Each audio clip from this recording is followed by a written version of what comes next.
முருகப்பெருமான் வள்ளி தெய்வானையோட திருக்கல்யாண காட்சியை நமக்கெல்லாம் அருளிய நாள் இந்த தைப்பூச திருநாள். அது மட்டுமல்ல, தேவலோகத்துல தேவர்கள் எல்லாம் நிம்மதியாக இருந்த பின்னாடி இந்த அசுரர்கள் தான் அழிச்சிட்டார் இல்லையா, நிம்மதியாக இருந்தது, மகிழ்ச்சியாக இருந்ததை பார்த்து அன்றைக்கு சிவபெருமானும் பார்வதி தேவியும் ஆனந்த தாண்டவம் ஆடி இருக்கிறார்கள். அன்றைய தினத்துல சிதம்பரத்தில் மற்றும் அனைத்து கோவில்களிலுமே நம்ம சிறப்பான பூஜைகள் எல்லாம் பார்க்கலாம். இதில் இன்னொரு செய்தியும் இருக்குது. வழக்கமாக பூச நட்சத்திரம் ஒரு நாளும் பௌர்ணமி ஒரு நாளும் நமக்கு அப்படியே தைப்பூசம் பாதி பாதியாக கொண்டாடுறது. இந்த நாளில் பாதி நாள் வரும், இன்னொரு நாளில் பாதி, அடுத்த நாள் பாதி நாள் வர்றது இருப்பது வழக்கம். ஆனால் இந்த வருடம் பார்த்திங்கன்னா ரொம்பவே சிறப்பான நாளாக அமைஞ்சிருக்கு.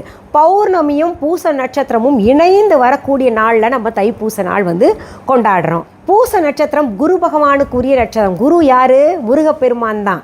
பௌர்ணமி அம்பாளுக்குரிய தினம். அதனால் அனைத்து சிவாலயங்களில், அன்னை ஆலயங்களில் மற்றும் முருகப்பெருமான் ஆலயங்களில் வழிபாடுகள் மிகவும் சிறப்பாக இருக்கும். இப்படிப்பட்ட சிறப்பு நாளில் நமக்கு என்ன தேவையோ அதை சாமி கிட்ட வேண்டணும். எப்படி வேண்டணும்?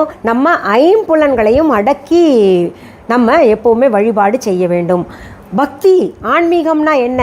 நம்ம ஐம்புலன்களையும் அடக்க வேண்டும். தியாகம், ஒரு மனதாக இருந்து நம்ம இறைவனிடம் பக்தி செலுத்துதல், உண்மையான பக்தியாக இருக்க வேண்டும்.